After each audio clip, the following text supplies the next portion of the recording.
পেহেলগাঁও হামলার বদলার যে বৃত্ত শুরু হয়েছিল সেই বৃত্ত আজকে যেন সম্পূর্ণ হলো। কেননা ভারতীয় সেনাবাহিনীর হাতে অপারেশন মহাদেব হলো এবং সেই অপারেশন মহাদেবের নির্যাস হিসেবে পেহেলগাঁও হামলার সঙ্গে যুক্ত, সরাসরি যুক্ত তিন জঙ্গি, যারা আমাদের মাদের, আমাদের দিদিদের সিঁদুর বেছে বেছে শুধুমাত্র হিন্দু হওয়ার জন্য সিঁথি থেকে মুছে দিয়েছিল, সেই তিন জঙ্গিকে নিকেশ করে দিল ভারতীয় সেনাবাহিনী।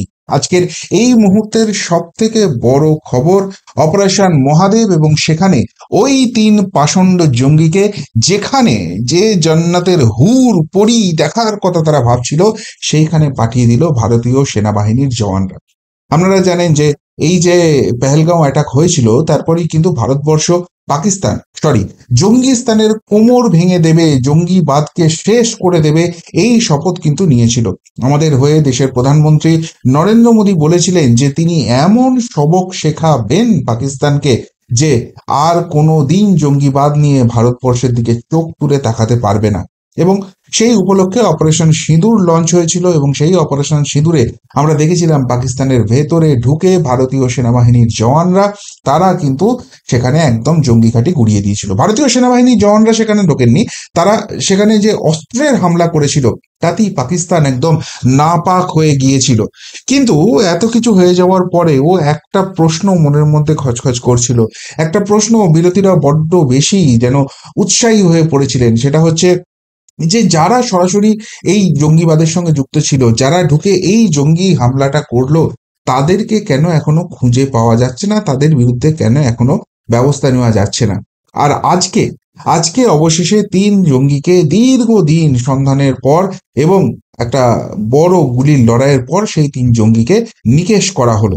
যদিও এখনো তাদের প্রকৃত পরিচয় কি সেটা নিয়ে তথ্যানুসন্ধান চলছে, কিন্তু যেটা একটা সূত্র থেকে দাবি করা হচ্ছে যে এই যে টেররিস্ট যারা পাকিস্তান থেকে আসে, বা এই কাশ্মীরি যুবক যারা টেররিস্ট হয়ে যায় পাকিস্তানে গিয়ে ট্রেনিং নিয়ে এসে, তাদের তো একটা লোকাল সাপোর্টের দরকার আছে। স্থানীয় যারা সাপোর্ট দিয়েছিল এই অপারেশন সিঁদুরের এক্সটেন্ডেড ভার্সন হিসেবে কাশ্মীরে কিন্তু সেই সার্চ অপারেশনটা চলছিল এবং বহু ফ্যামিলিকে, বহু জনকে কিন্তু সেখানে গ্রেপ্তার করা হয়েছে এবং তাদের সঙ্গে যে সরাসরি এই জঙ্গিবাদের যোগ রয়েছে, এদেরকে সাপোর্ট করা, এদেরকে আশ্রয় দেওয়ার জায়গা রয়েছে, সেই হিসেবে অ্যারেস্ট করা হয়েছে। তো এই যে পেহেলগাঁও অ্যাটাক হয়েছিল, সেখানে যারা ছিল জঙ্গি যুক্ত, তাদেরকেও কিন্তু অনেকে আশ্রয় দিয়েছিল, তাদের চিহ্নিতকরণ অলরেডি ভারতীয় সেনা করে ফেলেছে। তো তাদের দিয়ে এই মৃতদেহগুলোকে গুলির লড়াইয়ের পর নিকেশ করার পর সেগুলোকে আইডেন্টিফাই করানো হয়েছে এবং প্রাথমিক সূত্র অনুযায়ী যেটা জানা যাচ্ছে যে হ্যাঁ, তারাও কিন্তু কনফার্ম করেছে যে হ্যাঁ, এরাই ছিল মূল লোক যারা এসে ওই গুলি চালনা করেছিল এবং বেছে বেছে শুধুমাত্র হিন্দু হওয়ার জন্য সিঁথির সিঁদুর মুছিয়ে দিয়েছিলেন আমাদের মায়েদের, আমাদের দিদিদের। এবং তারা কনফার্ম করার পরই কিন্তু ন্যাশনাল মিডিয়া এই খবরটাকে ব্রেক করেছে। এবার একটা জিনিস দেখুন, মানে অদ্ভুত সমাপতন বলবেন নাকি সত্যিই এটা একটা ঈশ্বরের আশীর্বাদ, সেটা বলে ব্যাখ্যা করা সম্ভব নয়। সেটা হচ্ছে যে দীর্ঘদিন ধরেই বিরোধীদের, বিশেষ করে এই ইন্ডি জোটের পিন্ডি শরিকদের, তাদের কিন্তু তিরিং বিরিং করে লাফানি ছিল যে এই অপারেশন সিঁদুর করে অ্যাকচুয়ালি মোদী সরকার নাকি দেশবাসীকে বোকা বানিয়েছে, তাই তারা এটা নিয়ে সংসদে দীর্ঘ আলোচনা চায় এবং সেখানেই মোদী সরকারের মুখোশ তারা খুলে ফেলবে এবং মোদী সরকার ভয়ে এইটা নিয়ে কোনো রকম আলোচনা করছে না। অবশেষে বিএসির বিজনেস অ্যাডভাইসারি কমিটির মিটিংয়ে ঠিক হয় এবং যে মনসুন সেশন চলছে সংসদে, সেখানে আজকে কিন্তু 16 ঘন্টার একটা দীর্ঘ সওয়াল জবাব পর্ব সংসদে চলবে এবং সেখানে অলরেডি বিরোধীরা হট্টগোল শুরু করে দিয়েছে। তার কারণ হচ্ছে এই অপারেশন মহাদেব হয়ে গেছে।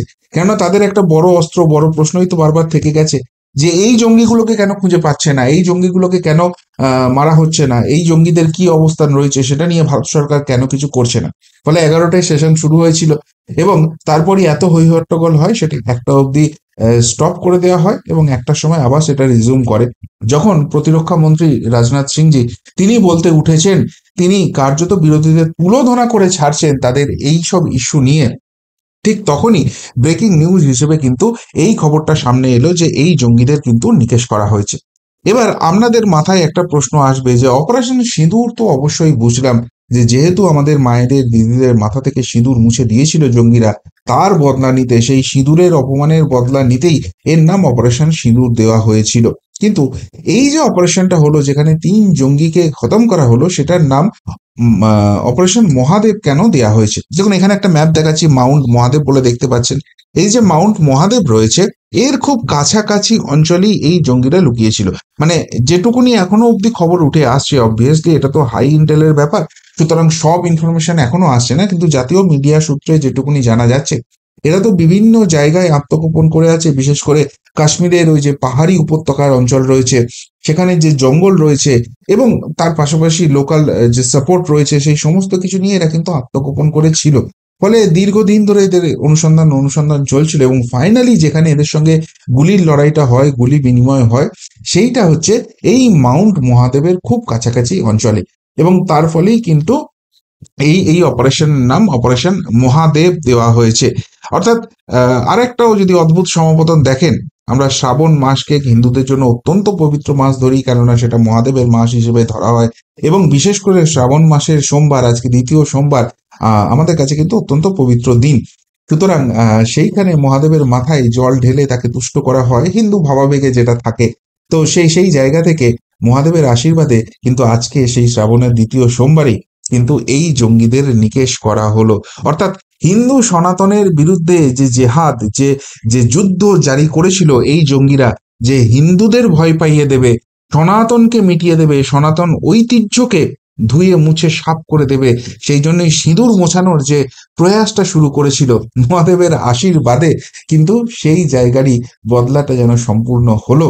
এবং সেই জায়গা থেকেই এটার অপারেশন মহাদেব, এটাও কিন্তু অনেকে বলে থাকছেন, কিন্তু মেন জায়গাটা হচ্ছে এটা মাউন্ট মহাদেবের কাছাকাছি হয়েছে, অঞ্চলে হয়েছে, সেই জন্যই এটাকে অপারেশন মহাদেব নাম দেওয়া হয়েছে।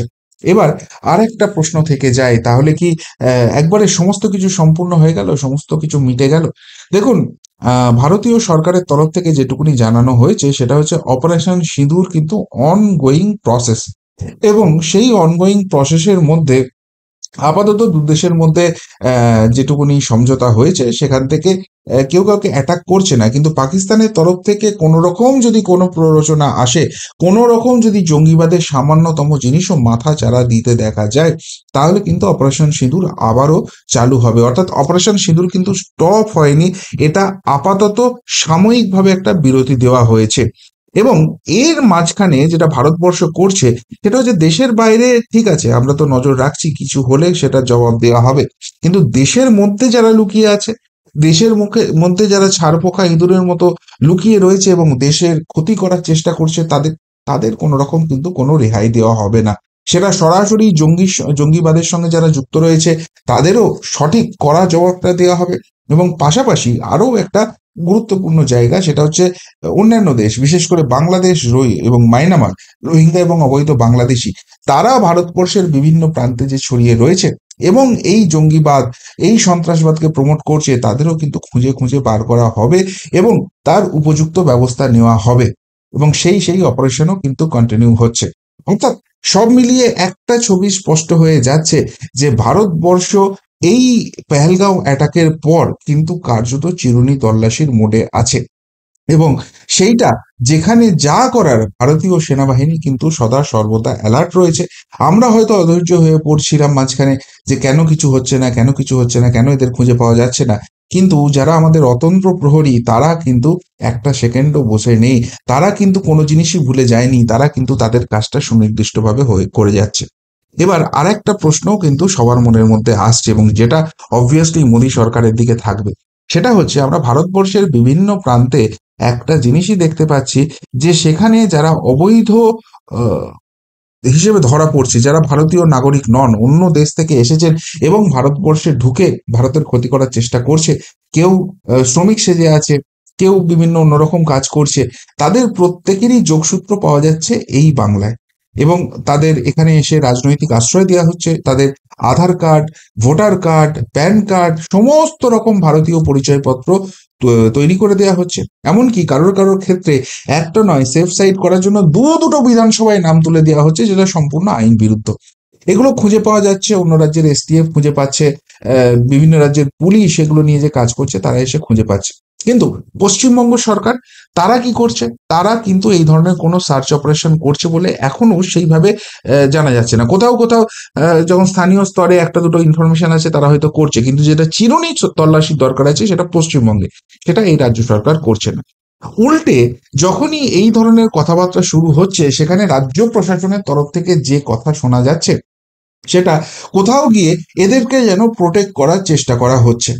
এখন এই প্রসঙ্গে কেন্দ্র সরকারের কাছে বাংলা এবং বাঙালির কিন্তু একটাই প্রশ্ন থেকে যাচ্ছে, সেটা হচ্ছে যে যেটাকে আঁতুড়ঘর বলছো, এমনকি কেন্দ্র সরকারের তরফ থেকেও বলা হয়েছে, কেন্দ্রীয় যে শাসক দল রয়েছে সেই বিজেপির তরফ থেকেও বলা হয়েছে যে বাংলা কিন্তু অনুপ্রবেশের আঁতুড়ঘর হয়ে গেছে। সেই বাংলাতে কেন এই ধরনের কড়া অ্যাকশন হচ্ছে না, কড়া অপারেশন হচ্ছে না? অপারেশন মহাদেবের মতো কিছু জিনিস ভারত পশ্চিমবঙ্গের এই অংশটাতেও তো দরকার রয়েছে।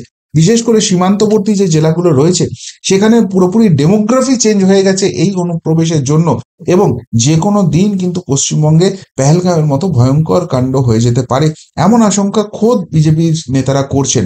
তাহলে তাহলে কেন পশ্চিমবঙ্গে এই ধরনের কোনো অপারেশন করা হচ্ছে না, সেই প্রশ্নটাও কিন্তু উঠে যাচ্ছে। পশ্চিমবঙ্গ নিয়ে কি কোনো স্পেশাল প্ল্যান আছে, বা যে কোনো দিন যে কোনো মুহূর্তে সেটা শুরু হতে পারে? কিছু বিশেষ কারণে সেটার যাতে সামনে ইনফরমেশন না আসে, এরা অ্যালার্ট হয়ে যেতে না পারে, সেই জন্য কি এই ধরনের চুপচাপ কিছু রয়েছে, নাকি পশ্চিমবঙ্গ নিয়ে এখনো কোনো ভাবনা চিন্তা নেই? এই প্রশ্নটা কিন্তু বাংলা এবং বাঙালি সমাজ থেকে কিন্তু উঠতে শুরু করে দিয়েছে। এবং সত্যি সত্যি নরেন্দ্র মোদী সরকার যদি এর সঠিক উত্তর দিতে না পারেন, এবং শুধু উত্তর দিলে হবে না, এই ঘটনার কিন্তু এক্সিকিউশন মানুষ দেখতে চায়। যেভাবে কাশ্মীরে এইভাবে অপারেশন মহাদেব হচ্ছে, যারা জঙ্গি, যারা দেশের জন্য ক্ষতিকারক, তাদেরকে নিকেশ করা হচ্ছে, পশ্চিমবঙ্গে এই ধরনের অপারেশনের কবে তারা করে দেখাতে পারবে, তার উপর কিন্তু পশ্চিমবঙ্গের রাজনৈতিক অঙ্ক অনেকটাই ডিপেন্ড করছে। অবভিয়াসলি অপারেশন মহাদেব অত্যন্ত খুশির খবর, এবং এই ধরনের জঙ্গিবাদকে নিকেশ করার যে প্রচেষ্টা সেটা সাধুবাদ যোগ্য।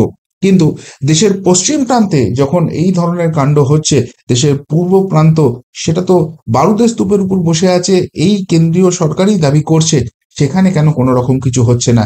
এই প্রশ্নটা কিন্তু অত্যন্ত জোরদার করে আজকের পর কিন্তু আবারও উঠে গেল। কি বলবেন মোদী সরকারের এই ভূমিকা নিয়ে? একদিকে সাফল্য থাকলেও বাংলা নিয়ে যে প্রশ্নটা উঠছে সেটা কতখানি ভ্যালিড? উত্তরটা অবশ্যই কমেন্ট বক্সে কমেন্ট করে জানাবেন। এমনকার মতো এখানেই শেষ করলাম প্রিয়দর্শী, নতুন প্রতিবেদন নিয়ে খুব তাড়াতাড়ি। ভালো থাকবেন, সাথে থাকবেন, পাশে থাকবেন।